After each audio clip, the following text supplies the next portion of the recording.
In this morning's Transparency Tracker, a group digging into government spending is focused on Sunshine Week. It's an awareness campaign about open law records and the public's right to access government information. Jeremy Portnoy of Open the Books joins us live with a breakdown. And Jeremy, let's start with Maine's traffic tickets. What is the state withholding, and how many did they write last year?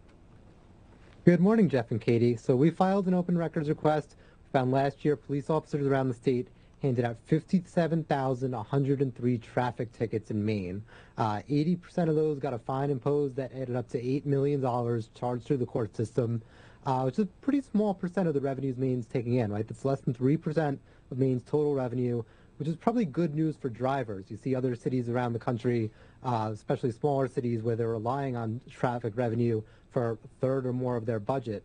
In Maine, those fines are collected at the state level. There's less pressure for police officers to hand out those tickets for minor infractions. Tell us more about how these traffic fines compare to other states.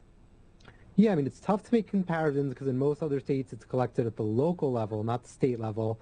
But we took a look at governing.com. They have some data breaking down how much traffic tickets cost per person in each city. If you look at other Northeast cities, like New York City, they're charging $152 for each adult resident for traffic tickets. Boston, it's $113. That's a lot better if you compare to the Maine state government, which is less than $7 per person. Now, you found some missing details, or actually you didn't find some details, would be a better way to say it. What's missing?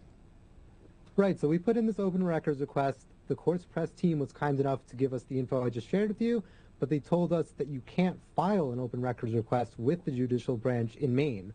So I was hoping to find out, which counties hand out the most traffic tickets, what the most expensive traffic ticket was.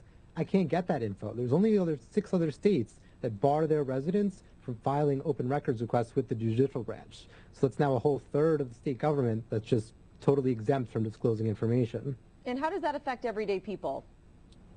Well, these open records laws are really our most powerful tool for holding the government accountable, right? If you don't know where the money's going, there's not much you can do to change it or to use your voice. So our organization, Open the Books, we filed 55,000 information requests last year. Every state in the country, pretty much every city. We had some issues in Maine with Portland public schools, trying to ignore those requests. We had to threaten to take legal action. This year, though, it's been much smoother.